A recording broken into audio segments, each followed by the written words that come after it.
The holiday season's here, guys. So are holiday savings. In honor of Black Friday, Podswag is offering some amazing deals on products from all your favorite podcasts, including this one, okay? Be one of the first 100 orders. You'll get free shipping on your entire purchase. Or take advantage of one of Podswag's other amazing offerings, including 30% off t-shirts and apparel, 20% off accessories like socks, pins, totes, 25% off esoterica items like stickers, glassware, posters. And guess what? There's beautiful anonymous versions of a lot of that. We got our t-shirts. If you got somebody who loves the show, they don't have the Sorry Sally t-shirt yet. It's beloved. I love going out on the road, seeing people in that. We got the pins, beautiful anonymous pins. Very cool. We got the posters. You can get my book, whatever you want. Whatever you want. It's all happening on Black Friday at podswag.com. That's podswag.com.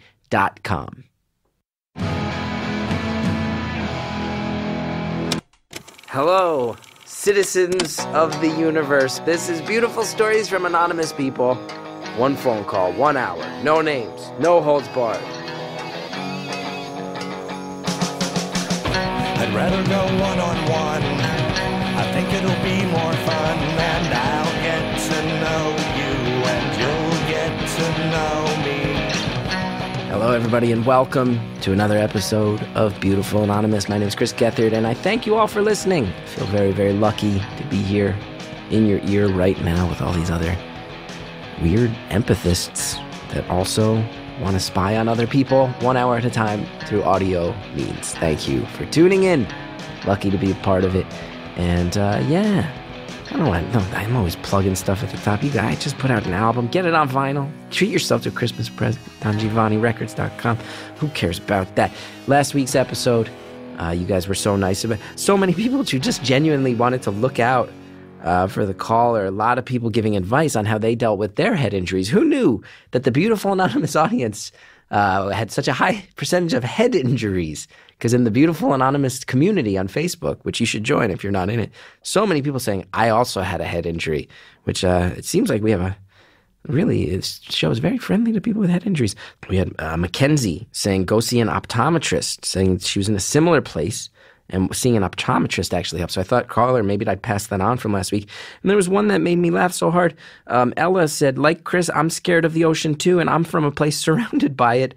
Hawaii is definitely where the best beaches are, but there's too much going on for me. I almost drowned at the calmest beach ever, Ko'olina Beach, if anybody knows where that is. Ella, to be scared of the ocean and born in Hawaii, that's a tough break. So sorry that you're dealing with that. You can see all those comments and many more in the Beautiful Anonymous community on Facebook, and thank you guys who all participate there. This week, we're bringing you a live episode that I did at Fest in Gainesville, Florida. I want to give you some context on this. We at Fest, so Fest is a punk rock festival every Halloween weekend. It's the first year they did any podcasts, and it's real DIY, do it yourself. Showed up there, the sound check was tough. We had to call Jared back in New York and say, we're trying to get all this equipment to work.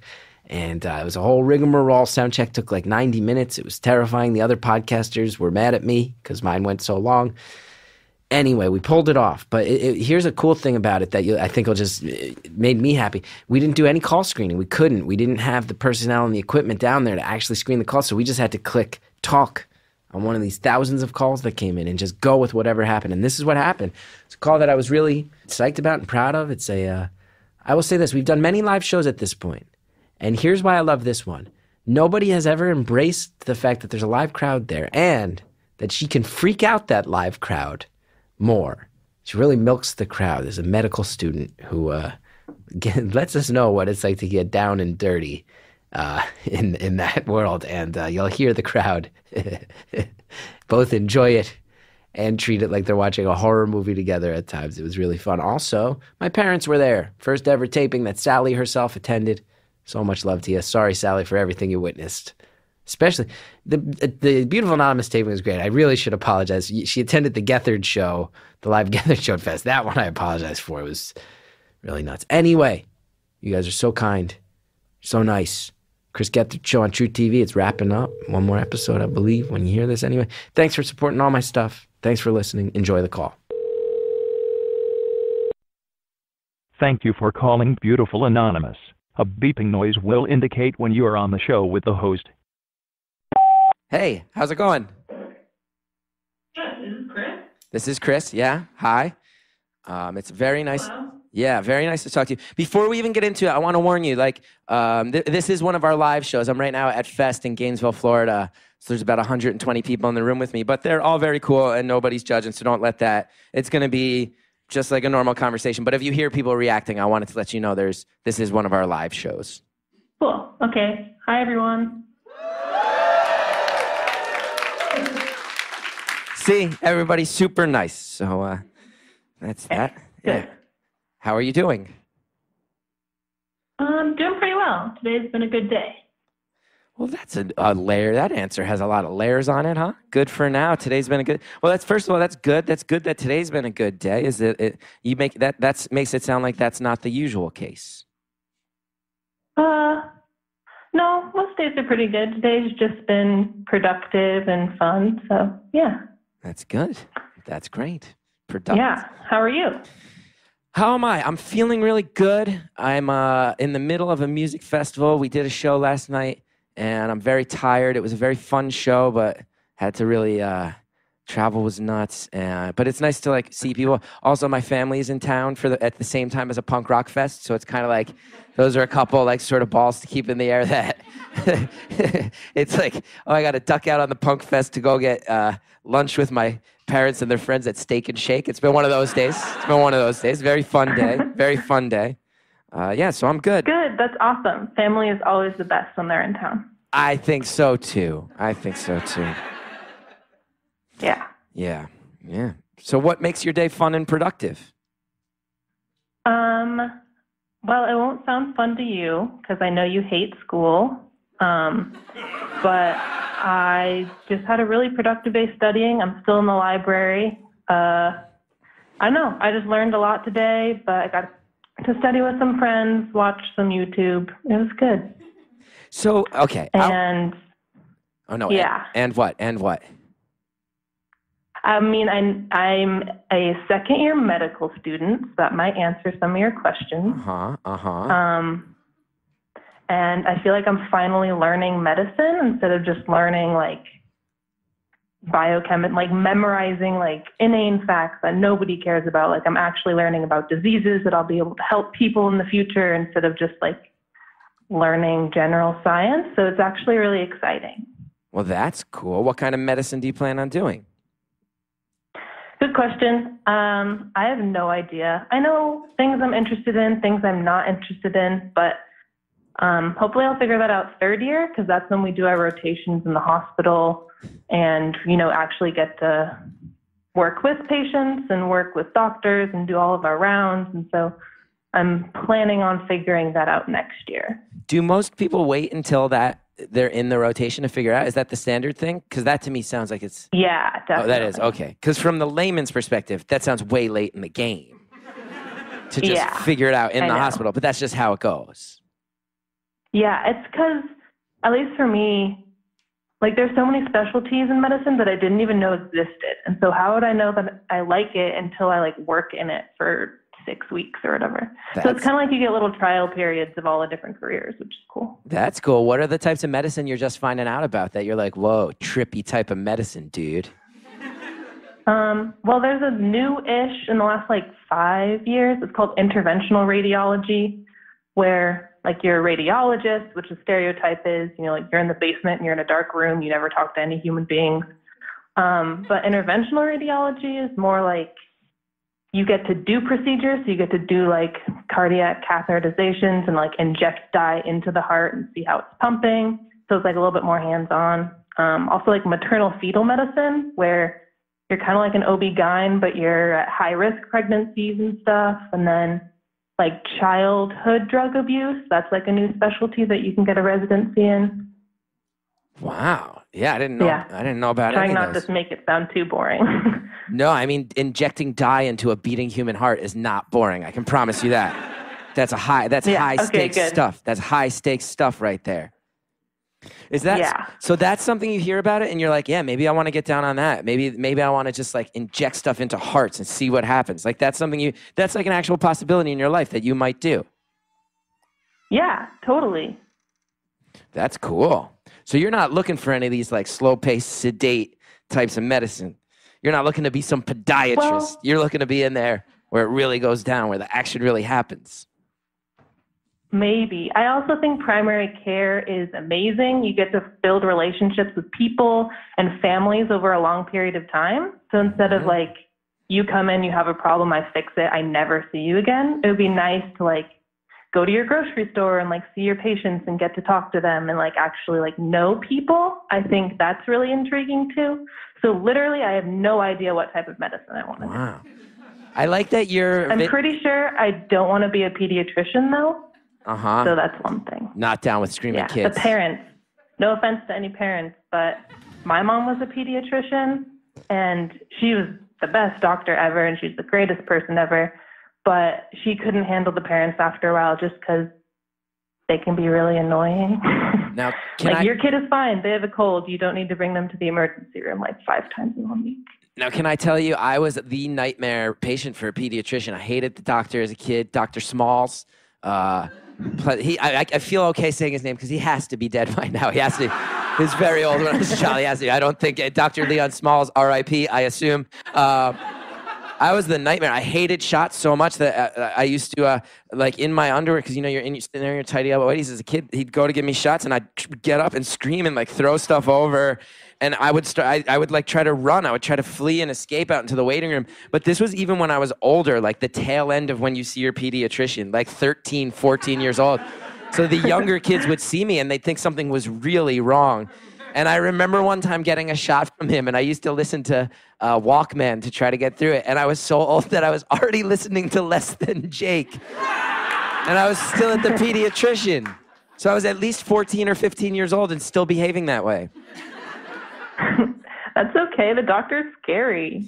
Yeah. I hate going to the doctor. Really?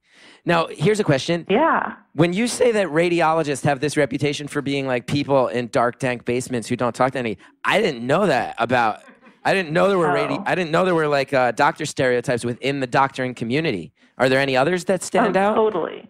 Yeah. What are the others? Oh yeah.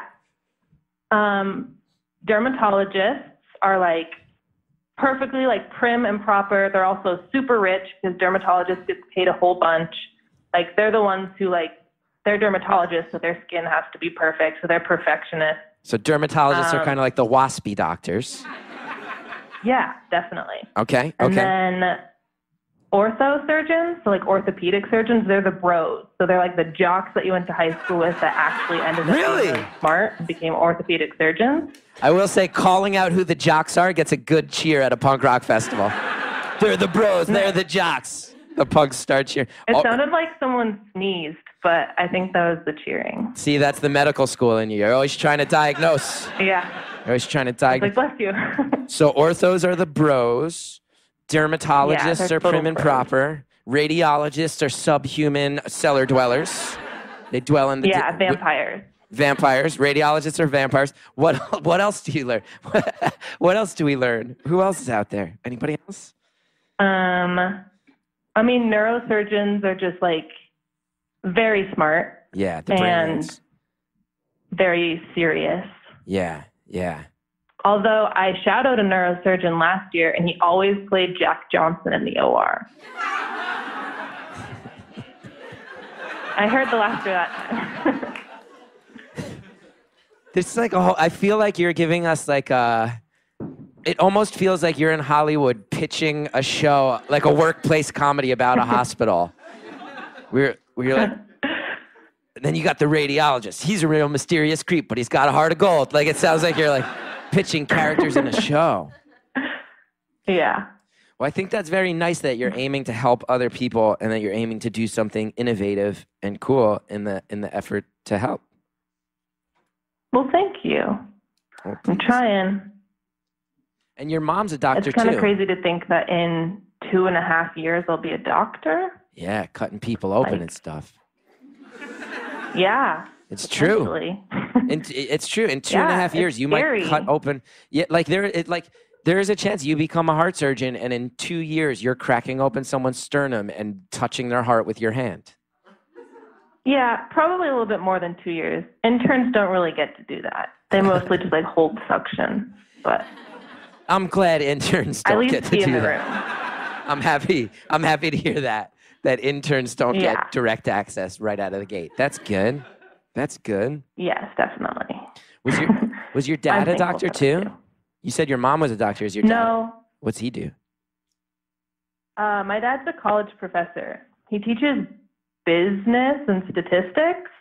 Why'd you say business like that? Because I find it very boring. You did. You just judged your dad so hard. I love my dad so much. I love my family. They're the most important thing in my life and always will be. And my dad talks to me about work a lot. And I'm a really good listener, but honestly, like, all goes one ear and out the other. And he knows that. But, like, I don't really care about, like, supply chain management and commodity-centered logistics. But I'll still listen. Yeah, I don't care about any of that stuff either. Yeah, medicine is much cooler. Yeah, I mean, when you start with, injecting dye into a human heart, sure, yeah, you're starting with the exciting stuff. So that's cool. So you take after your mom. You take after your mom with that. That's interesting stuff. Yeah. Yeah. So are your days, is your whole life just school now? Is it just medicine, just school? It definitely takes up most of my time. Honestly, first year of medical school, I probably watched more TV than I ever have in my life. So, like, Netflix is a really good friend of mine because it wasn't as hard as I expected it to be first year. And so saying that just now, like, is going to make me seem like a total jerk and like a really stuck up, like, I don't even know. I hate that I just said that. But honestly, it wasn't too bad. And, I had to study a lot, but I also watched a lot of TV and finished a lot of shows. What shows got you through the first year of medical school? Oh, man. I watched a lot. So I probably watched The Office through for like my 10th time. Parks and Rec. I started White Collar. I finished White Collar, to be honest. West Wing. I started that from the beginning. A little bit older. Loved it. Which one was that? What? I didn't hear the last one. West Wing. Oh, West Wing. West Wing. Yeah. And a lot of like baking shows, like the Great British Baking Show. People keep telling me about this show. You just gotta cheer. I love this show. People keep telling me that it's a baking show where it's a contest, but no one's competitive and everyone's just nice and shares the ingredients. People tell me it's they're so sweet. It sounds so boring to me. My wife and I have been thinking about it. People keep telling us to watch it, and then we'll go to turn it on, and Hallie will just turn to me, or I'll turn to her, and I'll be like, it just sounds. What is so fascinating about watching nice British people help each other bake? I don't know. It's basically how you described it. I've definitely fallen asleep a few times, but it's just like it reminds you that like things are sometimes easier than what you're going through right now, and sometimes people do help each other. It's not always cutthroat, and especially since all of the American cooking shows, it's like cursing and like yelling at each other and like trying to win. But the British people are just so sweet, and like so I love old people, and there's always like one or two like old grandmas or grandpas baking, and they're always my favorite. And it just like makes you feel good inside because you get to watch like food, which is great, and you get to watch like people baking, and they're happy and they're sharing. It's a great show. You should give it another chance. So wait, so first year medical student, let me ask you, like, at what point, and I don't know if you've even gotten there yet, I'm an ignorant person, I don't know, like, at what point, like, I would imagine in medical school, at some point, you're, like, working with cadavers. Is this true or false? Oh, yeah. How early into your medical school are you, like, spending a day in a room dissecting a deceased human body? So, I'm a little bit atypical, so I got the opportunity to do that in undergrad. Whoa. So I've done it twice. You've done it twice. So there's been two different times in your life where you've dissected a human body and then maybe gone home and watched delightful older British people share brown sugar with each other. That's your life. You had a day like that. Whoa. Oh, and I may or may not have listened to episodes of Beautiful Anonymous while currently dissecting a human cadaver. Oh, no. Really? What episode? I don't know if that, like, makes you dislike me, but it's just, like a Friday night, you don't really want to talk to anyone. You just listen to some podcasts and like clear some fascia. It's fun. Good time. I am into it. I promise you. Do you remember what episode of this show you listened to while dissecting a dead human body? Oh gosh, yes. I remember I listened to, so it would have been last November, December for my first year of medical school. The Black Sheep, bipolar Anglican. The bipolar. So if the bipolar Anglican Black Sheep is listening, they can know that their conversation was heard in the ears of someone who was what type of medical, what were you performing on the cadaver while listening to my podcast? I mean, I think it was thorax, abdomen, and pelvis. So I was probably like cleaning the intercostal arteries or something like that. Yes. Yes. Yes. Yeah. I love that. And also the one with Method Man, I think, too. Oh wait, the TV show? The like special one or whatever. Wait, with Method Man? Yeah, maybe. No, maybe I made that up. He was on the TV show. He wasn't on the podcast. Okay, never mind. I'm getting confused. That's okay. That's okay. Time all blurs together in medical school.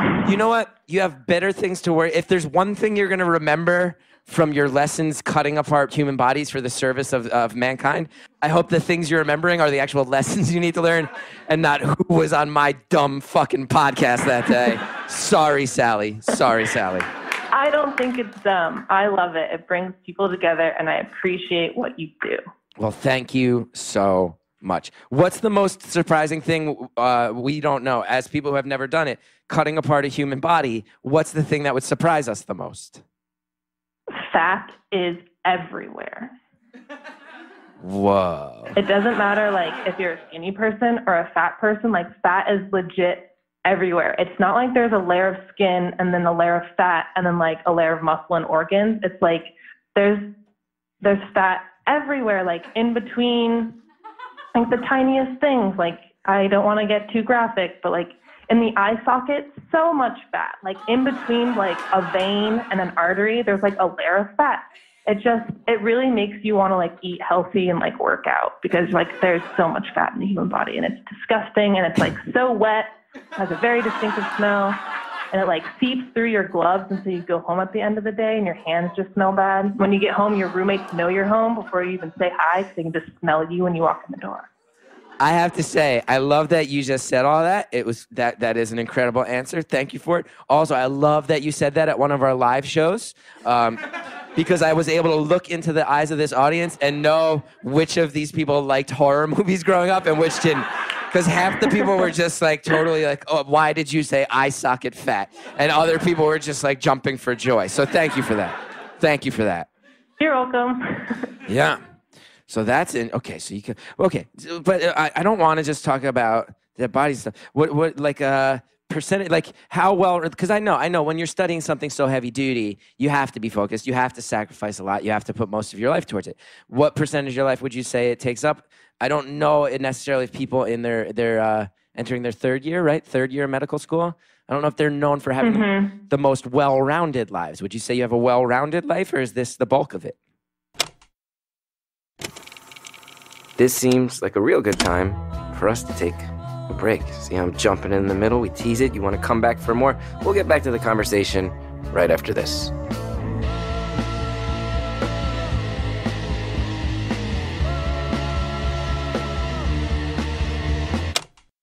The holidays are just around the corner, and if you're anything like me, it's so tough to get gifts. You don't know what to get your family and friends, right? You already got them everything over the years. Well, thankfully, Canvas Pop makes it easy for you to turn any photo into the ultimate personalized gift. They can even turn Instagram and Facebook photos into gorgeous, high-quality canvas art or custom-framed photo prints. And best of all, ordering is super easy. I just went on canvaspop.com, live chatted with Julie from their customer support team. It's that easy. Walks me through the process, helped me pick the best size and framing option. You receive a proof of what the print's going to look like before it's even sent to print. So if you're looking for a one-of-a-kind personalized gift for a loved one, check out Canvas Pop. They're giving all Beautiful Anonymous listeners 50% off with a minimum order of $100 with code BA50 at checkout. Just visit canvaspop.com.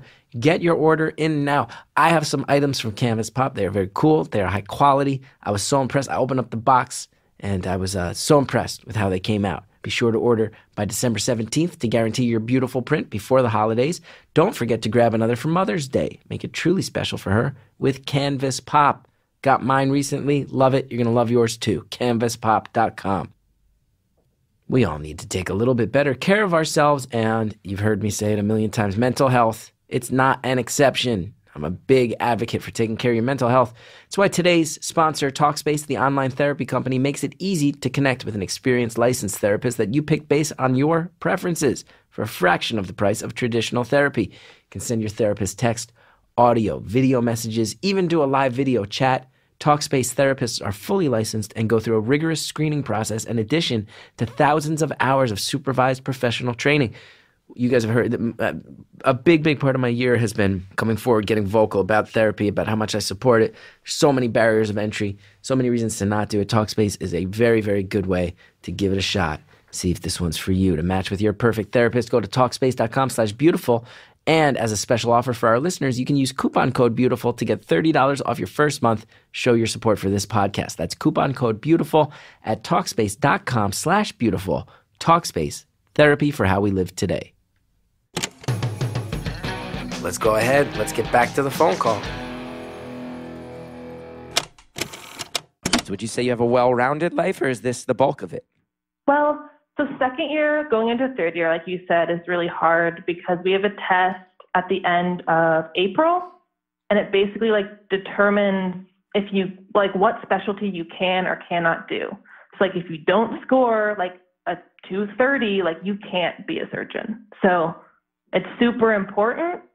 And so I'm starting to study for it now, and so are most of my classmates.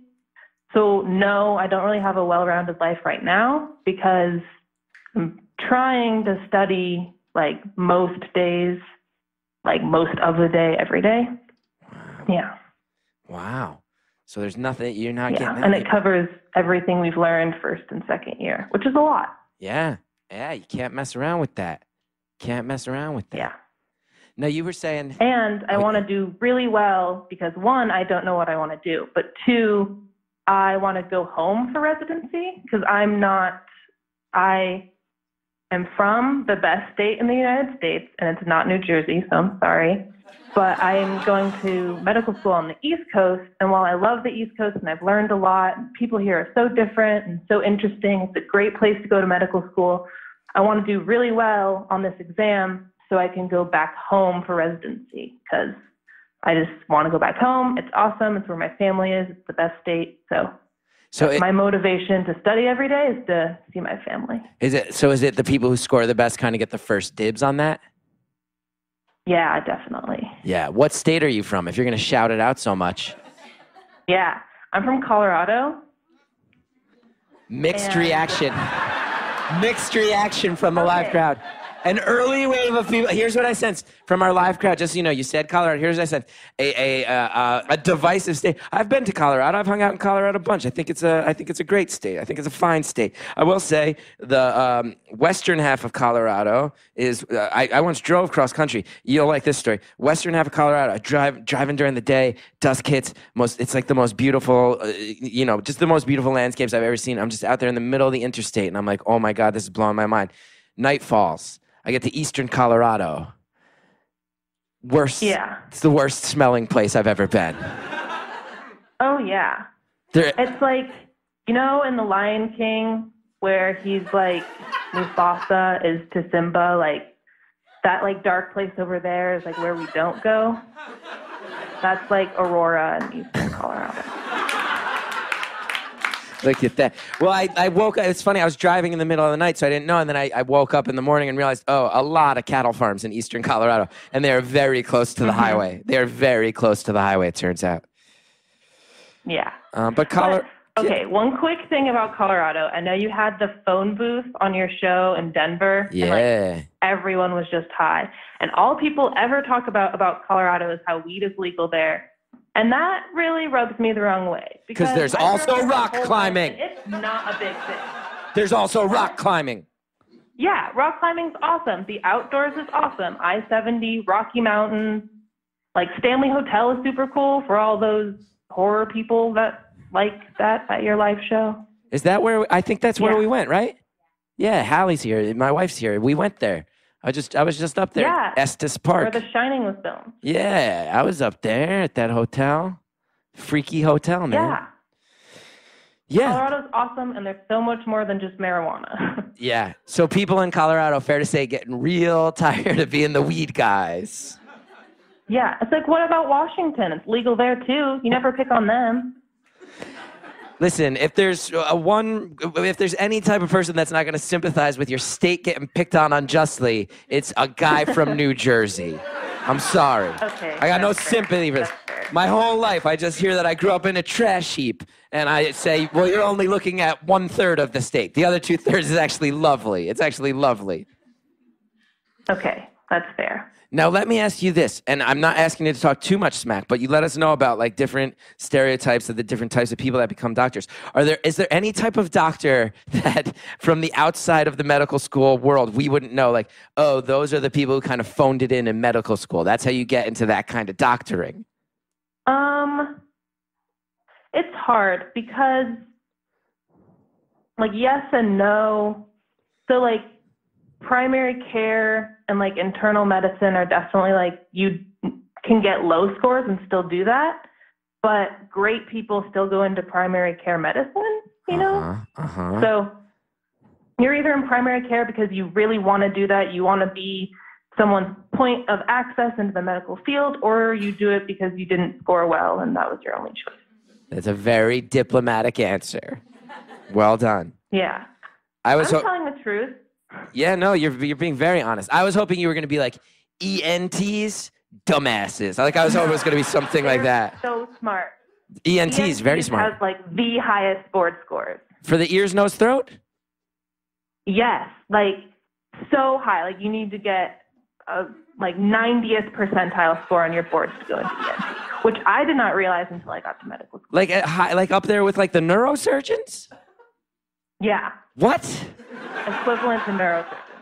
You're telling me ear, nose, throat doctors are up at the top of the class with, like, the heart surgeons and brain surgeons? Yeah.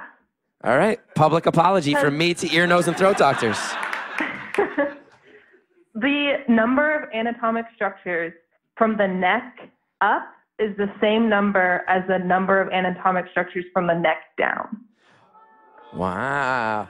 So Everyone. That's why. Follow-up question. Anatomic. Does that mean anatomy? Is that anatomic structure means like a crucial, fundamental piece of the human body experience? That type of thing? Yeah.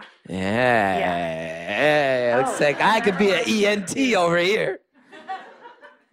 That reminds me, one of your episodes fairly recently, you were talking about, like, the heart, and, like, the caller had a family member who had, like, several coronary arteries that were blocked, like arteries to the heart. And you were like, how many arteries are on the heart? And I don't want to sound mean, but I literally laughed out loud because I'd just taken my cardiology final the day before, and I thought it was so sweet. I hope that didn't sound mean. No, it's weird. It's one of those things with me where it wasn't mean at all, but I somehow still found my feelings slightly hurt by it. But ask anyone who loves me. That's just part of the deal with me. It's okay. It's okay. Just to refresh, how many? I forget again. Was it 4? I mean, there's 4 big ones, but there's like 12 in total. Okay. But only 4 of them get, like, blocked and, like, cause a heart attack. Okay.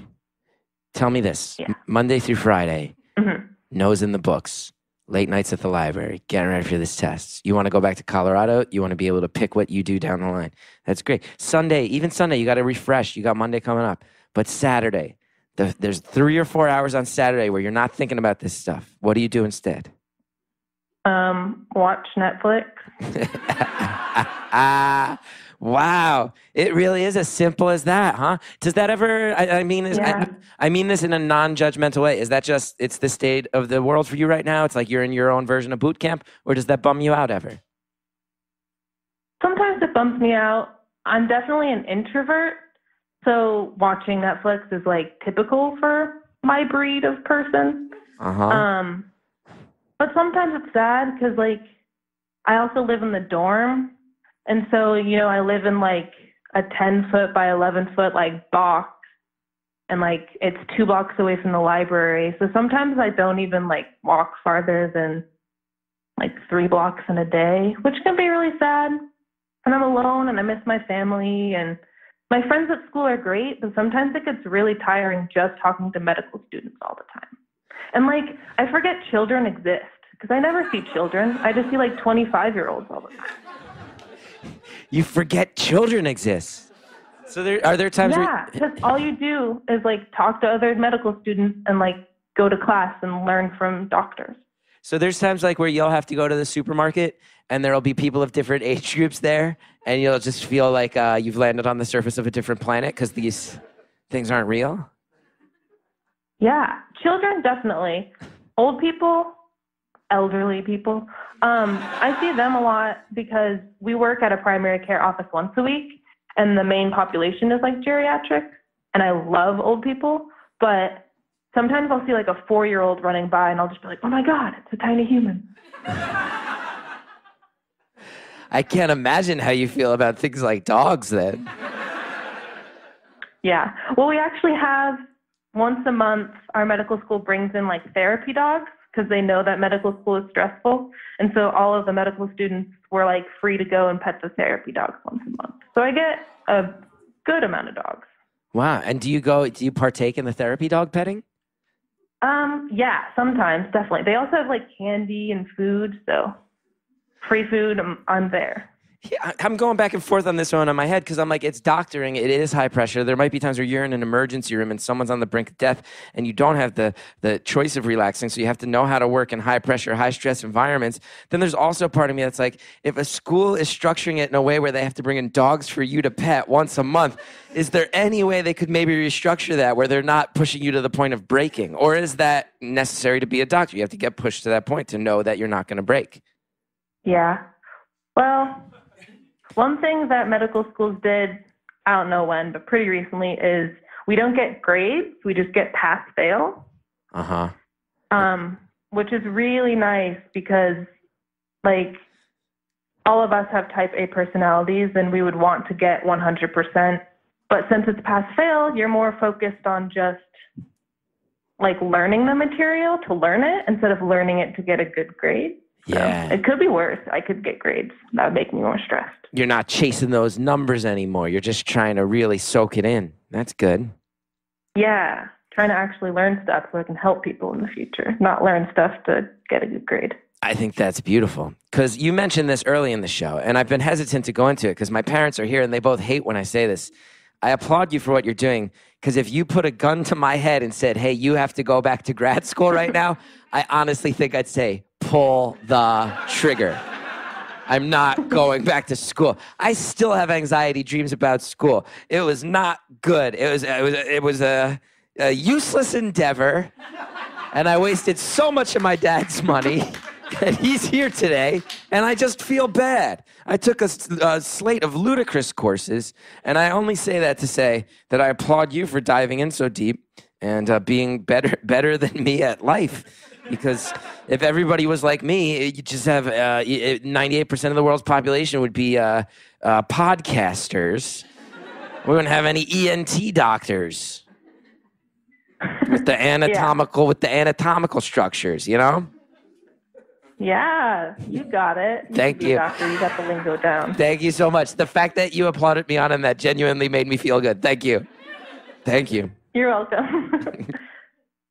So do you have any question about what the outside world is like?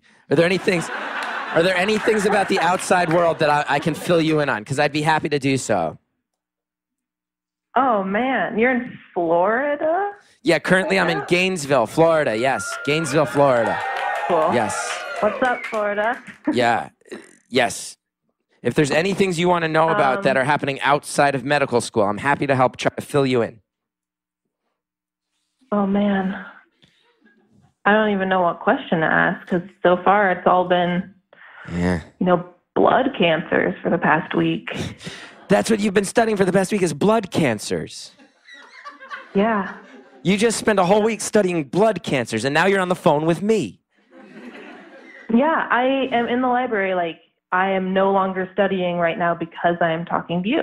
Really? There's a party that this is one of the bigger breaks you'll give yourself.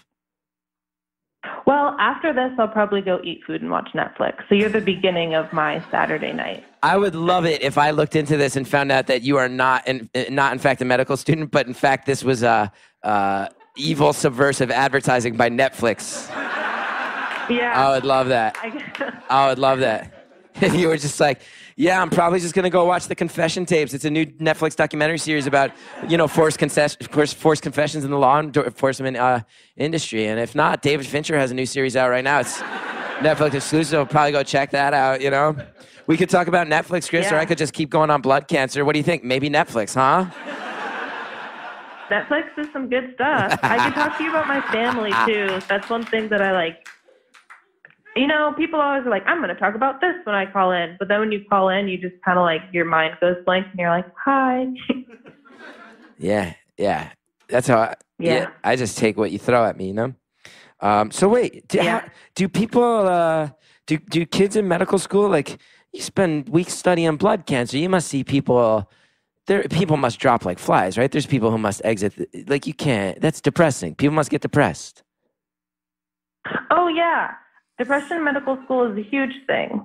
And everyone knows it, and so you support each other. We have, wellness advisors who send everyone emails and, gives us chocolate. And so it's getting more well-known.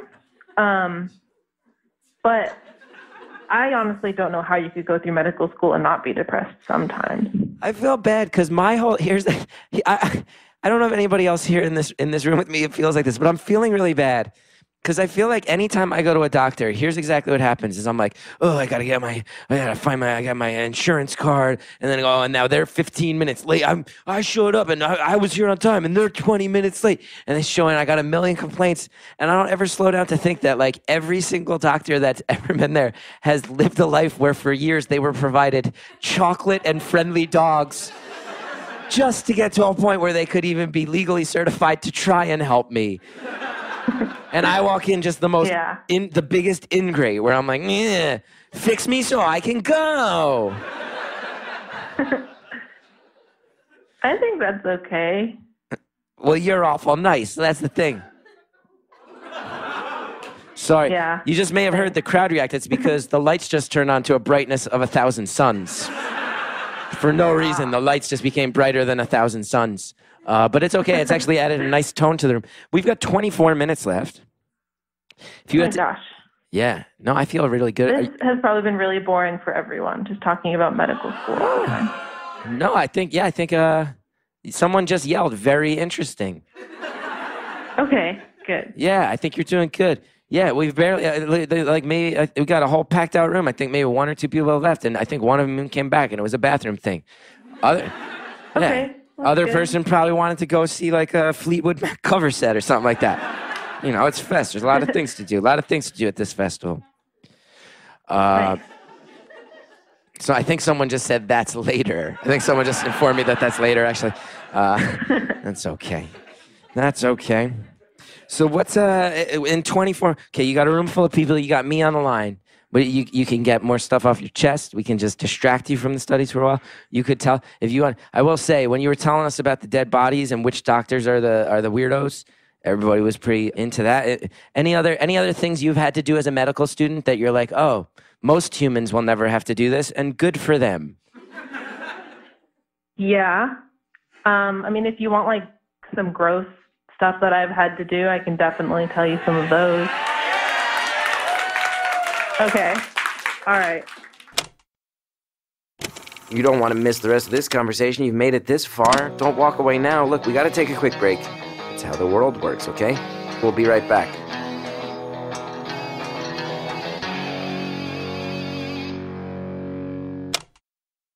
Just the other night, sat down on my couch, turned on TV, but it was different than it used to be because I got the Sonos hooked up to the TV now.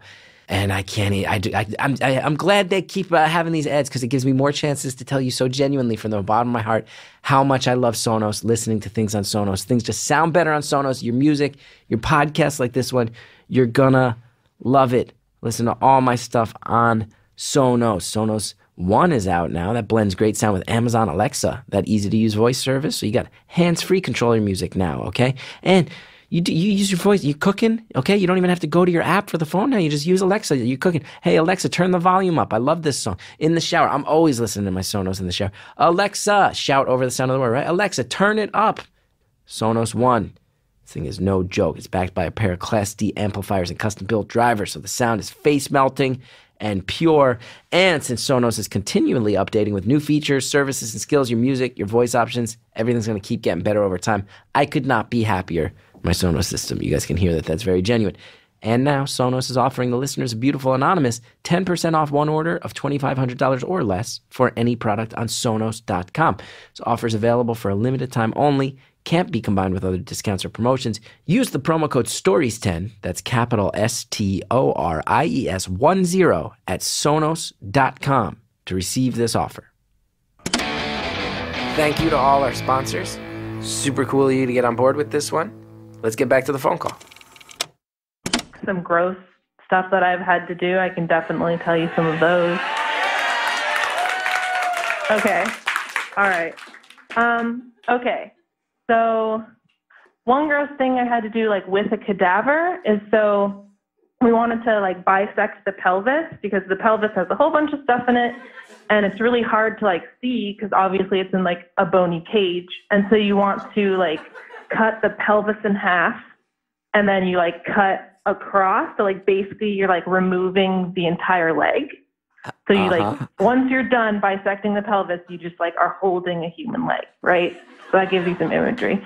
But in order to do that, you have to cut the sigmoid colon and the rectum because you're cutting down midline. And so you want to prep for that. And so you have to cut the rectum, tie it off, super glue it to make sure nothing gets out because it's code brown. And that's gross. But then that little, 4 inches from where you made the cut in the rectum, the outside world, there's still stuff in there. So my group was all ew, that's gross. And I was fine, I'll do it. So we get a spoon and you go from the outside and just scoop out all the poop that's left in the end of the tube. So I did that. Wow. Before you cut the pelvis in half. Wow. I mean, you're setting the bar. If I'm hey, you ever want to tell any more gross stuff? And you're oh, cut a human leg off a dead body and then scoop poop out of its rectum with a spoon.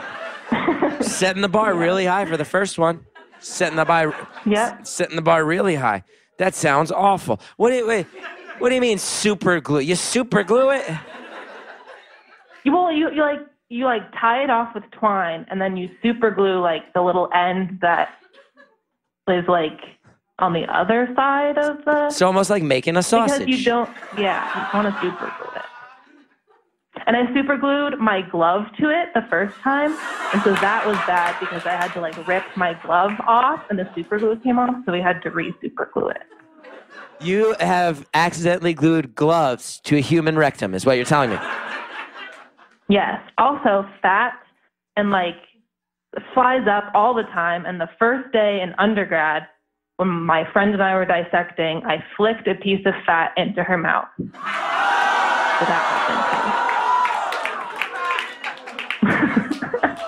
I'm so sorry if anyone thinks this is awful. You have nothing to apologize for ever. This is the best live episode of this show that's ever happened.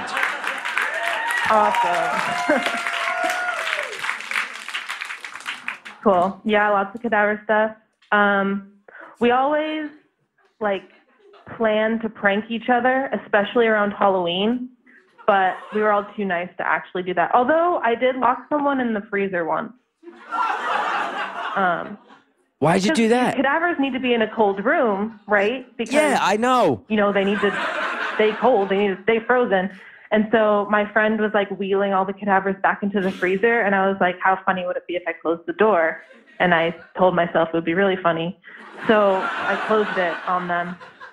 They thought it was pretty funny, although I opened it up like 30 seconds later. So they were fine.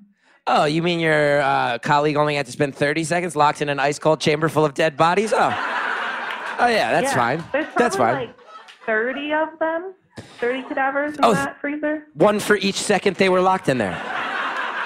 Yeah. Great. And that's honestly, just... You become so attached to your cadaver. They're your first patient. I spent more time with my cadaver, who we named Sunny, not her real name. But I spent more time with her than I spent with any living human being in undergrad for that semester. So after a while, I forget what it's called, but you have to remove yourself from thinking it's a real person in order to get the job done. But you always have to remember that it is a real person, because that's why you're going into medicine. That's why you're learning. So it's like a really fine balance that you need to find. Well, here's a question about that just popped into my mind. As you said, you have to remind yourself that that's a real person, but that's also the person that you spent the most time with.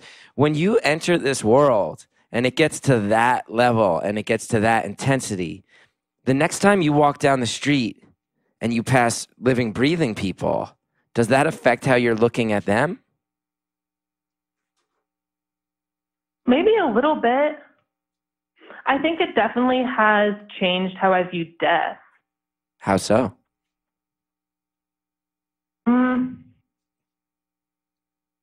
It seems like more inevitable now. And I know it's inevitable, and that probably sounds stupid, but, being a young 20-something, you kind of think you're invincible, but you remember that you're not. And when people who are important to you in your life die, you are reminded of that. And when you spend all your time with dead people who made a conscious decision while they were alive that they were donating their bodies so that I could learn medicine from it, it makes death it's not the end. It's just it is the end, but I don't know. And death makes life more meaningful. If there wasn't any death, then life wouldn't mean anything.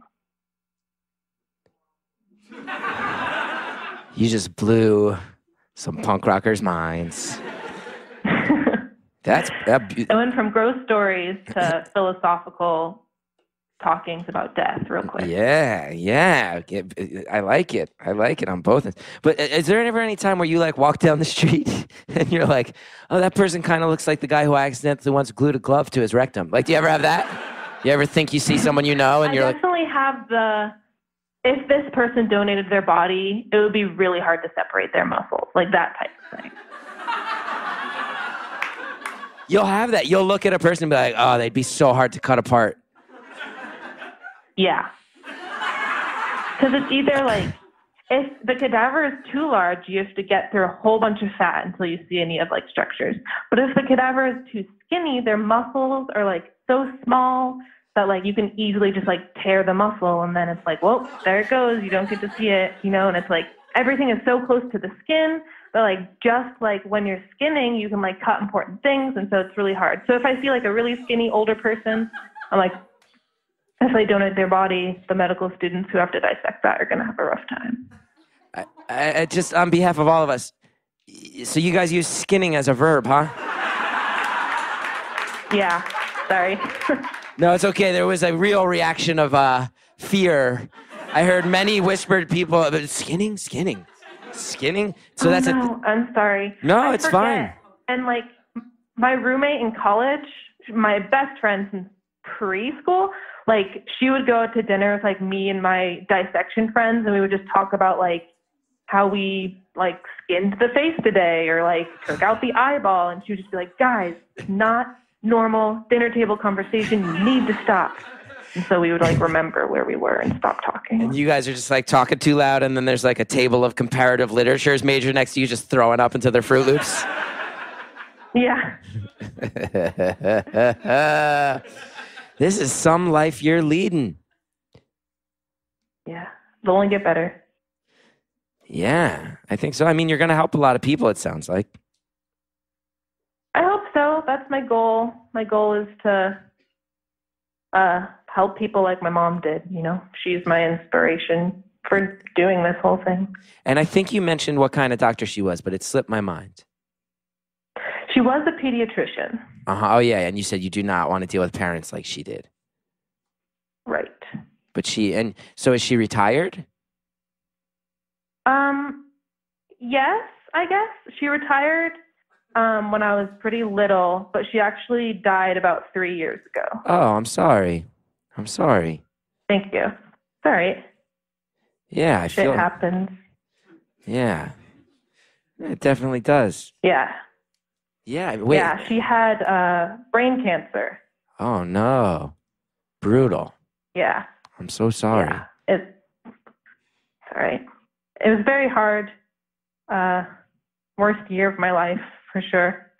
But, you know, I made it. I'm closer with my family because of it. I miss her every day, but I'm doing this for her, and so I can be like her, and I can help people like her. So that's really beautiful. She was the best person in the world. Yeah, no, that's really beautiful. And you know, I obviously don't know you and didn't know her, but I can just say, like, talking to you is a reminder to me of how much work you put in just to be able to help us. And I you know, thank you for that. Just very genuinely, thank you. Yeah. Well, you're welcome. I haven't done a whole lot yet, but thank you. Yeah. I do have to say, and if this is too much, I might be pushing it too far. If I am, just tell me, hey, I don't want to go there. Just, it's fine. Go ahead. Just doing the math in my head. The timing of that sounds really awful in the sense of you lost one of the closest people in your life. Sounds like within a year you were also hands-on with cadavers, and we've joked about that a lot, but that must have been, that's got to be one of the most mind-warping experiences. Yeah, you are very astute, sir.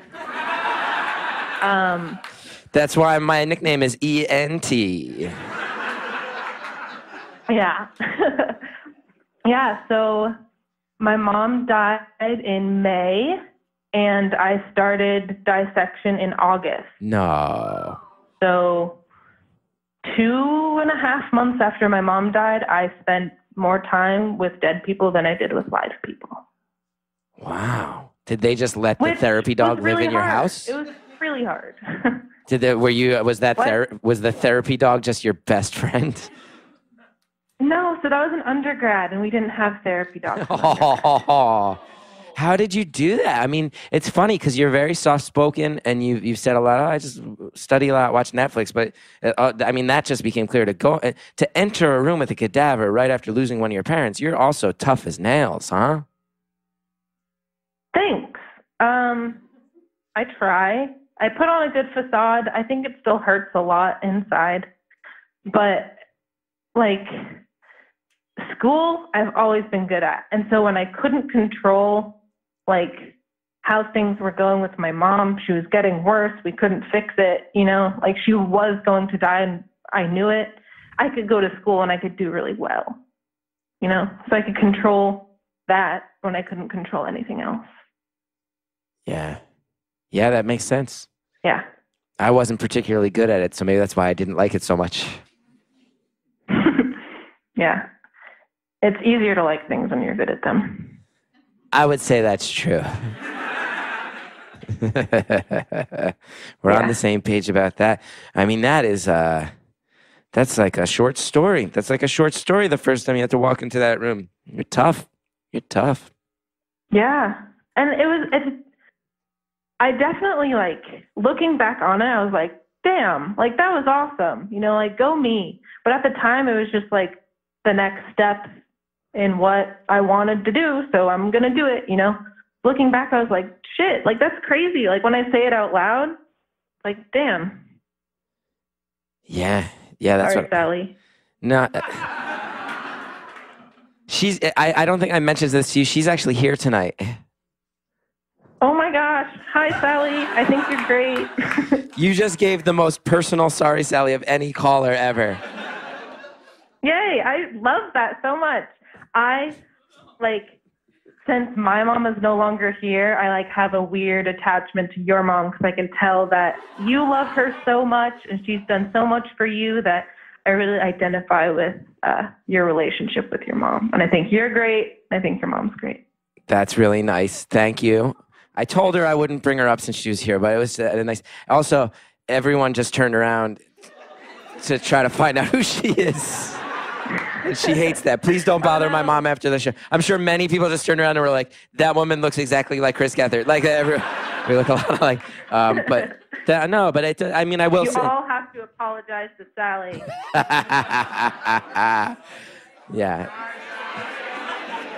Oh, she cannot stress enough to the beautiful anonymous community how much my mom hates that has become a thing.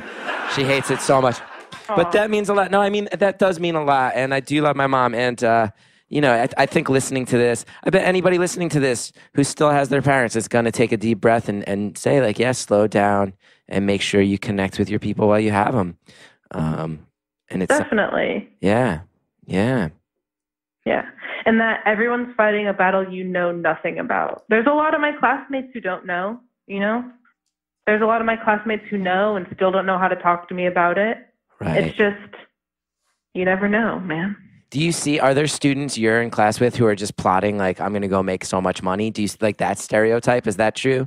Because I would imagine that must piss you off pretty bad. Yeah. There's another, like, yes, that's annoying. That's not why you should go into medicine, although people do. And the other type of person that annoys me a little bit, just to get on my soapbox, is people that go to medical school with the intention of never practicing medicine. You just heard an entire room in unison say, what? Become a doctor. Why would they? And then, like, not be a doctor. Just, like, get the degree, just cut. Why would you put yourself through that? I don't know. Some of them are like, I want to be a hospital administrator. It's like, then go to business school. Like, don't go to medical school. I don't understand why you'd put yourself through that much work and so many things that would cause post-traumatic stress disorder. Just as a status thing. And put yourself $200,000 in debt. That's how much you have to spend on medical school? Yeah, it's $50,000 a year. Oh my God. They don't charge you $1 at comedian school.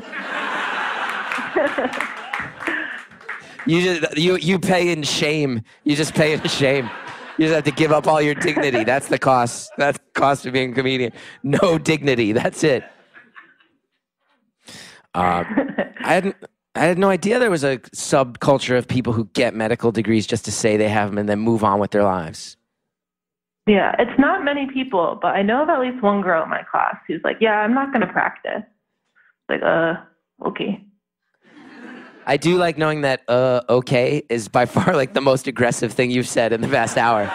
That was you filled with rage. That was you filled with rage. I'm a pretty non-confrontational person. I have picked up on that. You seem very sweet and very nice.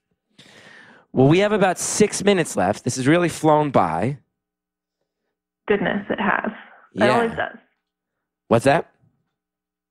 It always does. Yeah. Listening. Like, oh. I do feel honor-bound to ask, and if you don't have any more, no need to push it. No need to pretend. I feel like with 6 minutes left, I do have to ask, you got one more gross cadaver story for us? Yes. I have a gross cadaver story, and then a gross, like, I had to do this a few weeks ago, and it was the worst thing I've ever had to do story. Okay, 5.5 minutes. Okay, so the first one was from undergrad in dissection. And so the human body is very juicy, especially after you, like, preserve it. And so, like, the gurneys that the cadavers are on, they're, like, metal, you know, and then there's, like, a little hole, like, on one end with, like, a bucket under it. And so the juices, you know, they'll, you know, like, slop down and, like, fall into the hole and into the bucket. But then the bucket will eventually get, like, pretty full, and so you need to empty the bucket. And by doing that, we used a shop vac that was, like, only for human juice, and you would have to shop vac, like, all the buckets and all the cadavers to get all the juice out. And the worst chore ever was emptying the shop vac because, like, you take it over to like a grate in the floor. Can't remember the real word, but it's like you have to like open the shop vac, and it's like gallons of like this gross human juice. Smells awful, and you like pour it into the grate on the ground, and it like splashes all over your shoes. And so that was the worst chore, was the shop vac. Was that one okay? That is disgusting. Yeah. Pretty gross. And you said that was one of two? Or that? Yeah. And then the one I had to do, like, I don't even know, 3 weeks ago. It was on, so I work like in a primary care office once a week where we like are basically like pseudo doctors, and you like wear our white coats, and we, say, I'm a medical student, I'm learning, and you like talk to the patients before the doctors come in, practice being a doctor. And so I'll try to make this short. There was like an obese man, and he comes in, I'm talking to him, doing my thing, and then the doctor comes in, and she starts talking to him, and he pulls out socks out of his pocket, and he's like, oh, like, while I'm here, could someone change my socks? And the doctor looks at me, she's like, yeah, like, I almost said my name, but I didn't. Yes. She's like, do you want to do this? And then, like, you don't say no, like, you say yes. And so I was like, oh, yeah, sure. And so I had no idea what I was getting myself into, but I was like, not a big deal. And before I, like, go to take off his shoes, because he can't reach his feet, she's like, wait, do you want a mask? And when someone offers you a mask, you never turn it down. And so I said, oh, sure. And so I got a mask, and, she, like, helped me put it on. I went down. We had to get a trash bag and, like, cover the ground. And I was like, okay, whatever. Take off his shoes, fine, breathing normally, no big deal. Take off his sock, and, like, the worst smell I have ever smelled. This is coming from someone who once scooped poop out of the rectum of a cadaver. The worst smell I have ever smelled in my life. I almost gagged. I don't know if I've ever gagged before, unless like actually throwing up because I was sick. It was awful, and just like a blizzard of dead skin falls from the foot into the trash bag. And it's like wet, disgusting, like snowflake dandruff skin. And I have to like take a tissue and like wipe it off. She's like, make sure you get between the toes. I was like, okay. So I had to do that, and it was the worst smell I've ever smelled. It was awful, but at least I helped him, but it was awful. You did. You helped someone in need. Yeah. Thank you. I think an applause break in general for an accumulated hour of people appreciating how much you want to help other people. I think that's what that applause break was. Oh, thanks. I can also say I'm 99% certain that from the darkness of this crowd, I heard my own wife halfway through that story go, Did I? Yeah. Yeah, I think it was right around when you said a blizzard of dead skin. I heard my wife just react in a real bad way. Yeah, it's gross. Well, in our final minute... Kind of a rite of passage, I guess. Yeah, I mean, you have to do so much stuff that I would imagine is a rite of passage. And I want to thank you for filling us in on it. And I want to say thank you again for, working so hard on the behalf of the rest of us and pushing yourself so hard. And I'm so sorry that you lost your mom. And I appreciate all your stories and all your openness today, very genuinely. Well, thank you. I've had a good time talking to you. Yeah, I've enjoyed it. We got about 26 seconds left. I'm going to have this crowd count down when it hits 10. God. Any last message you want to send to the world? Oh, God. I don't know. Just do your best, live your life, hold on to your family. And I don't know. I think you're great. And Florida, you seem really cool based on this phone call.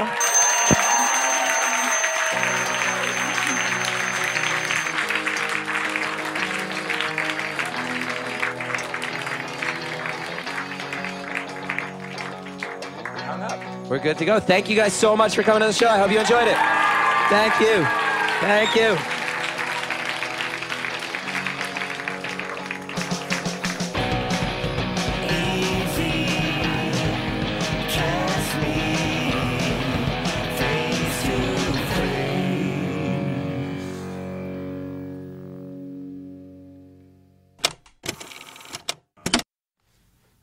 didn't think Sonos could get better, and then they put out the Sonos One with Alexa. You can control it with your voice now. It got better.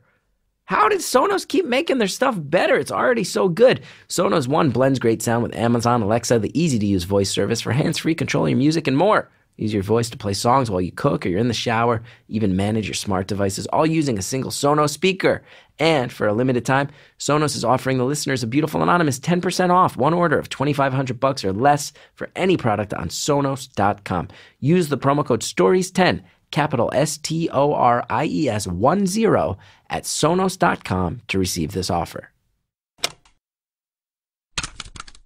Next time on Beautiful Anonymous, perhaps the most intense conversation I've ever had as part of this show. And that is a really long story, so I'll get started. What a charming setup for something that promises to be one of the grimmest things I've ever heard. I'll get real graphic here, too. Okay, how do I start this? The two of us decided to take on a girlfriend. So you entered an open lifestyle sexually? Yes, I guess.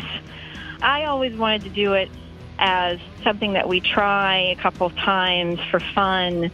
He became obsessed with this, and it turned into, no, she has to be our girlfriend now. I have to lock this in because I want her to stop having sex with other people. That's next time on Beautiful Anonymous.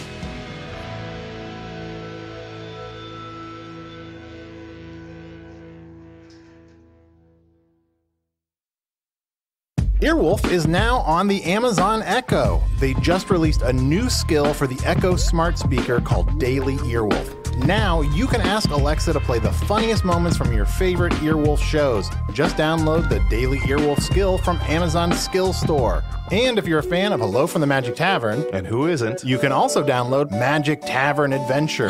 That sounds wonderful. It's a special interactive episode we did of Hello from the Magic Tavern where you can affect the choices we make in the podcast. I don't think anyone can affect my choices. I want to interactive. No, Chunt, you interact. It just means that. Yeah, I want to interactive. Where's the door? So if you're listening to this right now and you want to say, Chunt, I wish you were not having this misunderstanding, you could yell that at your Amazon Echo and it would happen. Finally, you, dear listener, can help us choose our own adventure. Download these awesome new skills, and remember, you can play any Earwolf podcast right from your Echo. New skills, time to level up. New skills, time to level up. Level up. I'm bad at being an Echo.